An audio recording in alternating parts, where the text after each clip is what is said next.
Hey guys, good morning. So right now, I am going to share to you guys, I am going to share to you the main opinion of Justice Puno, regarding the resignation from office. No?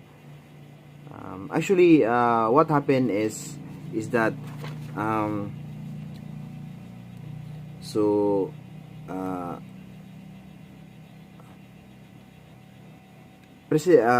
the former president filed a case uh, in the Supreme Court against Gloria Macapagal Arroyo. In the argument of by then Joseph Estrada, the former president, that he was uh, he was he was the president on leave. He was the president on leave. Under the terms of Section 11 and Article 7, and that Gloria Macapagal Arroyo was merely an acting president.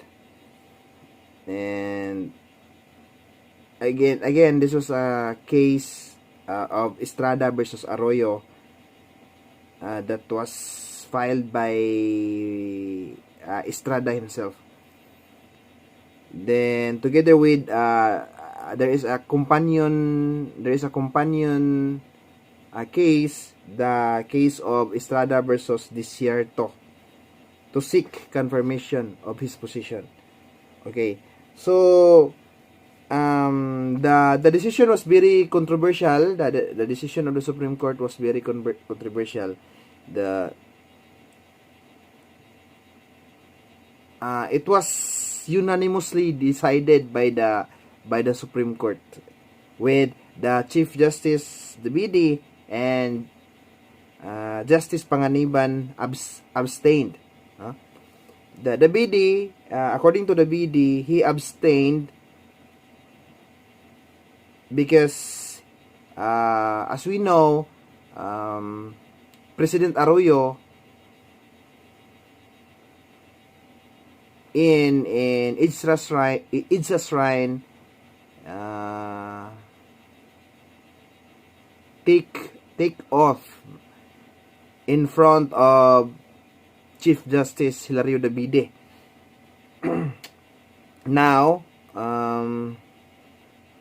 also Panganiban abstained to avoid suspicion that he had prejudged the case. Okay, so abstain. Okay, the decision was that President was no longer the decision was that Estrada was no longer president, that the Arroyo was, but there was no unanimity in arriving at this conclusion. Okay, so the main opinion written by Justice Puno gave resignation from office as the cause of the permanent vacancy. Okay, so it was the cause of permanent. It was the cause of vacancy of the presidency is the resignation. So according to the Supreme Court, Joseph Ejercito Estrada, President Joseph Ejercito Estrada, resigned from office. Okay, so he anchored. So according to Justice Puno, he anchored his opinion mainly on the letter. So careful with ani mga letter na to, guys, no? He anchored his opinion. Mainly on the letter of Estrada on the diary of Executive Secretary Edgardo Angara, which was published in the Inquirer. Puno concluded with what he called the result of totality test. No? So, naigitawag og totality test. So, according to Justice Puno, in sum, we hold that the resignation of petitioner cannot be doubted. It was confirmed in sum, because Justice Puno, according to him, conducted a totality test. So that's why this decision started with the word in sum. No? In sum. We hold that the resignation of the petitioner cannot be doubted. It was confirmed by his leaving Malacanang. In the press release containing his final statement, he acknowledged the oath-taking of the respondent as President of the Republic, albeit with reservation about his legality. He emphasized he was leaving the palace, the seat of presidency, for the sake of peace and in order to begin the healing process of our nation. He did not say he was leaving the palace due to any kind of inability and that he was going to reassume the presidency as soon as disability disappears. He expressed his gratitude to the people for the opportunity to serve them. Without doubt, he was referring to the past opportunity given him to serve the people as president. He assured that he will not shirk from any future challenge that may come ahead in the same service of our country. Petitioner's reference is to the future challenge after occupying the office of the president, which he was given up. He called on his supporters to join him in the promotion of a constructive national spirit of reconciliation and solidarity. Certainly, the national spirit of reconciliation and solidarity could not be attained if he did not give up the presidency. The press release was petitioner's valedictory. Okay. The press release was petitioner's valedictory. His final act of farewell. His presidency is now in the past tense. Justice Vitug concurred with the resignation theory. Mr. Estrada imports that he did not resign from the presidency because of the word resignation. Has not once been embodied in his letters or said in his statements. I am unable to oblige. The contemporary acts of Estrada during those 4 critical days of January are evidence of his intention to relinquish his office. Scarcity of words may not easily clock reality and hide true intentions. Scarcity. Yeah? Scarcity of words may not easily clock reality and hide true intentions. For Vitug, however, it was not resignation pure and simple. For Vitug, however, it was not resignation pure and simple. Abandonment of office is a species of resignation, and it connotes the giving up of the office, although not attended by the formalities normally observed in resignation. Abandonment may be affected by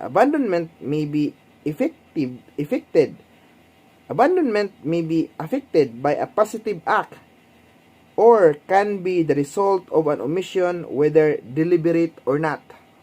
Okay? Justice Pardo likewise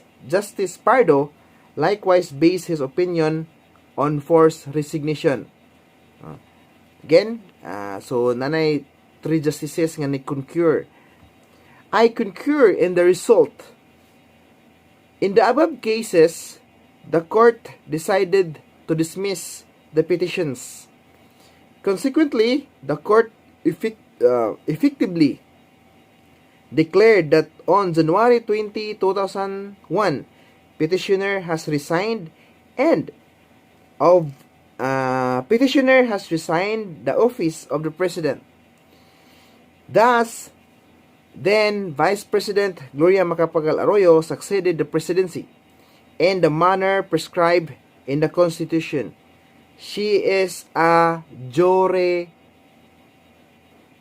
president. Jure versus de facto. Ang jure, it is existing. Ito nang de jure, no? So, I forgot what's the meaning of de jure. So, something like de jure, when we say de jure, mura siya kanang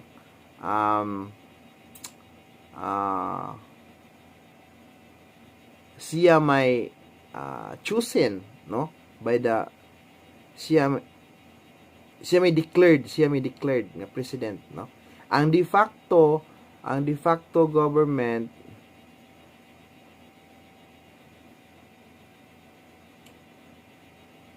gusto na siya. So ang de facto, he was the de facto government, and de facto versus de jure. Okay, so muna na siya guys, no? So baro na to na siyang problema puhon. The only wish to add that the petitioner was constrained to resign the office, no? Constrained to resign the office. It was been held that resignation is defined as the act of giving up or an act of an officer by which he declines his office and renounces the further right to use it.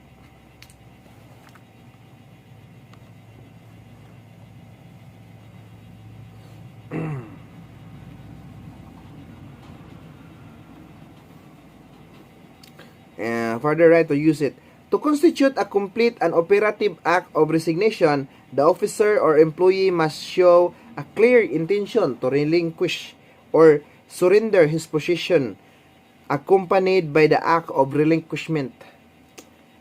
Petitioner's act or resignation, however, was done in light of the reality that he could no longer exercise the powers and duties of the presidency and left the seat of the presidency of this country for the sake of peace and in order to begin a healing process of our nation. For his part, Justice Mendoza saw it as a case of permanent disability. So according to Justice Mendoza, this is a case of permanent disability. Okay, so murag mo na ni siya hinungdan, no? Okay. Turungon sa nato itong microphone kay para kuan kay atong clear ang atong audio. Okay.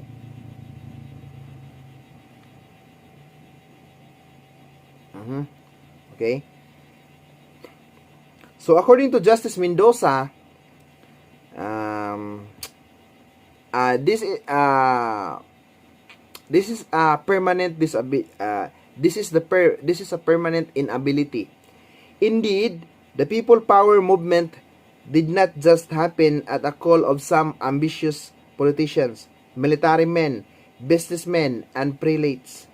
It came about because the people, rightly or wrongly, believed the allegations of graft and corruption made by Luis Chavez Singson, Ima Lim, Edgardo Espiritu, and other witnesses against the petitioner. Their testimonies during the impeachment trial were all televised and heard by millions of people throughout the length and breadth of this archipelago. As a result, petitioner found himself on January 19, 2001, deserted as most of his cabinet members resigned. Members of the Armed Forces of the Philippines and the Philippine National Police withdraw their support of the president. While civil society announced its loss of trust and confidence in him. While civil society announced its loss of trust and confidence in him. Public office is a public trust. Public office is a public trust. Petitioners' loss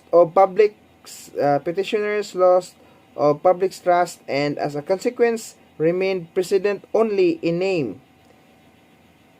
Having lost the command of the armed forces and the national police, he found himself vulnerable to threats of mayhem. Threats of mayhem. So, natay Jiho, Dehore, natay threats of mayhem. Ako na siya i-search. This is the confession of one who is beaten.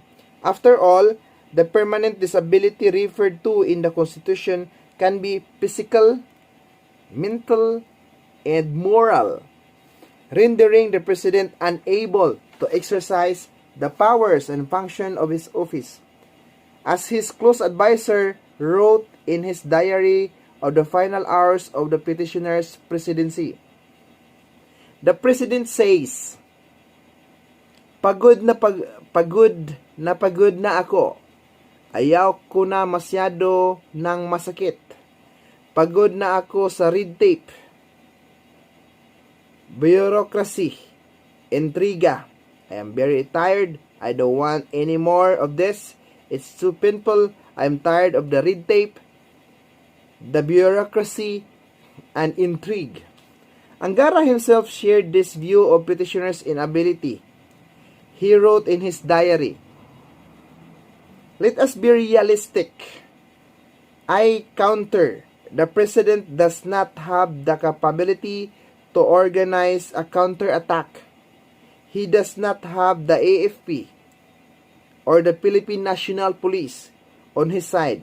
He is not only in the corner, he is also down."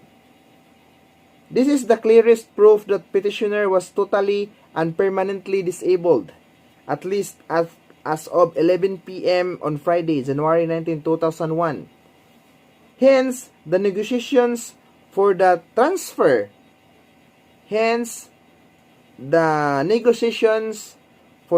of power to the respondent Vice President Gloria Macapagal Arroyo. It belies petitioners claim that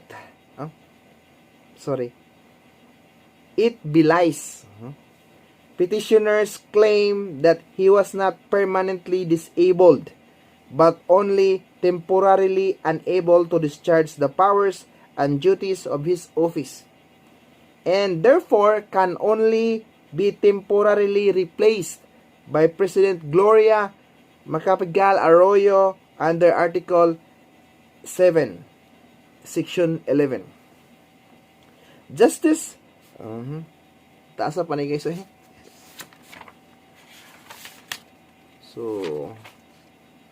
So force siya ka kuan. So force siya ka mga kuan.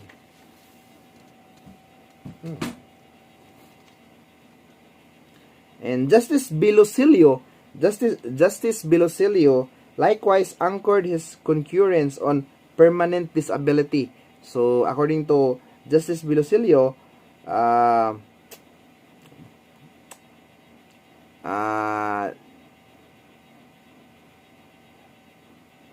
President Joseph Estrada suffered a permanent disability.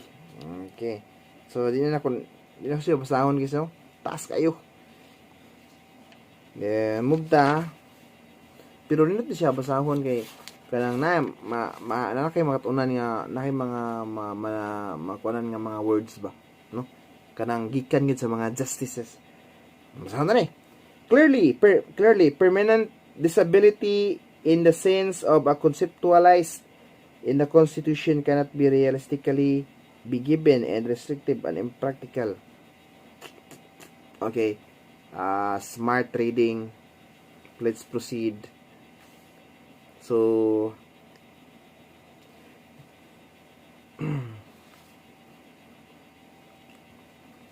another justice disagreed with the resignation theory. Okay, so in separate opinion, Justice Kupunan disagreed with the resignation theory. To constitute a complete operative resignation of a public official, there must be an intention to relinquish part of the term, an act of relinquishment. Intent connotes voluntariness and freedom of choice. with the impassioned crowd marching towards Malacanang Palace, and with the military and police no longer obeying petitioner, he was reduced to object of powerless. In this sense, he was virtually forced out of the presidency. If intention to resign is a requirement sine qua non, sine qua non daw, for a valid resignation, then forced resignation or involuntary resignation or resignation under juris is no resignation at all. Okay, yun siya. Then, forced resignation or involuntary resignation or resignation under juris, saan di magbasa? Juris is no resignation at all.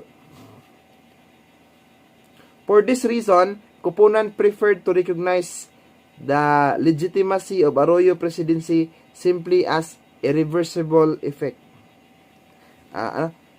For this reason, Kupunan preferred to recognize the legitimacy of Arroyo presidency simply as irreversible facts. So, dili siya pwede na mabalik, no?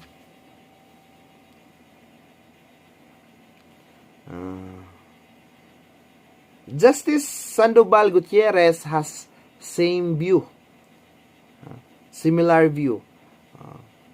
Okay. Justice Inares Santiago's separate opinion was mainly a warning against the legitimation of people power. In the end, however, she concluded,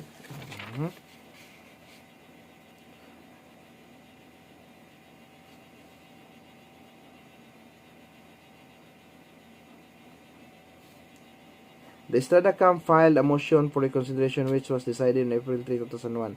The justices maintained their respective position, but on the matter of resignation, Justice Pono added, he also rejected the contention that petitioner's resignation was due to juris and an involuntary resignation. It is no resignation at all.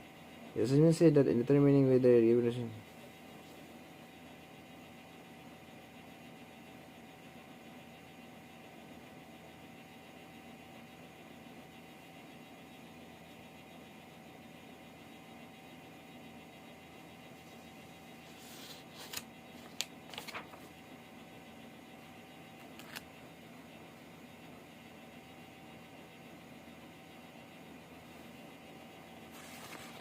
Okay, so in some of the opinions of the different justices in the Supreme Court, so ato i-summarize. Okay, so three justices,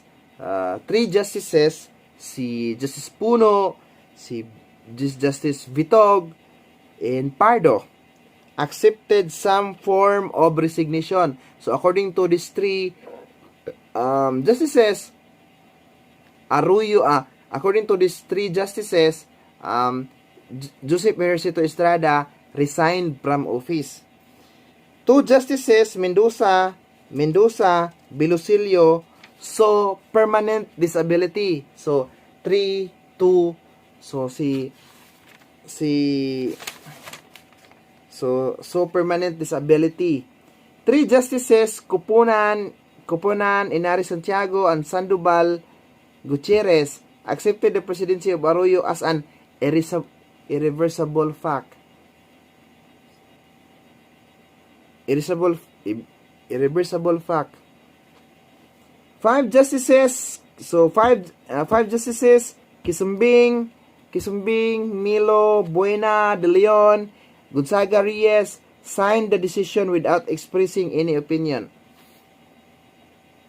Muna sila kanang approve without thinking. The BD and Panganiban abstained. Okay. In light of all this, it is not clear what doctrine was established by the decision. So, in this,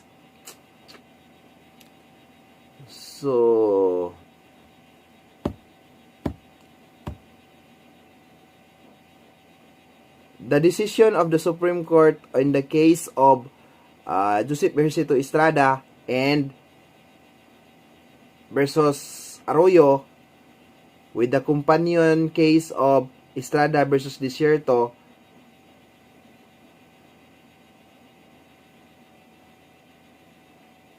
it is not clear what doctrine is present or established in the decision.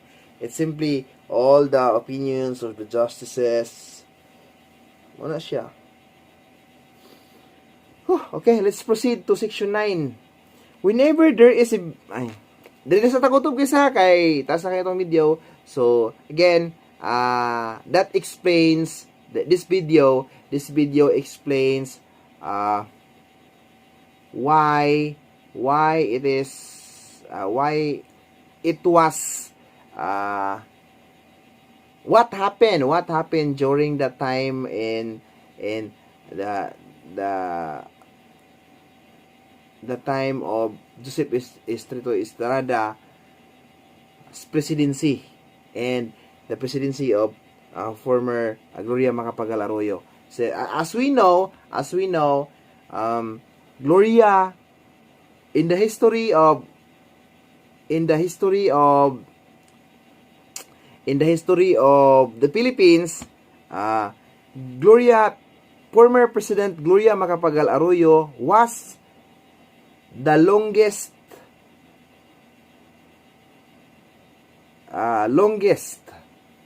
sitting female president in the Philippines. She was second of the former President Ferdinand Marcos in terms of kuan kanang number of years in presidency. Kedua, but siya ang pinakauna nga babay nga pinakadako, pinakataas og reign as a president. So din na takutob guys. So hopefully na may nagatunan, ako po na po ko nagatunan. So until next time, next video, goodbye.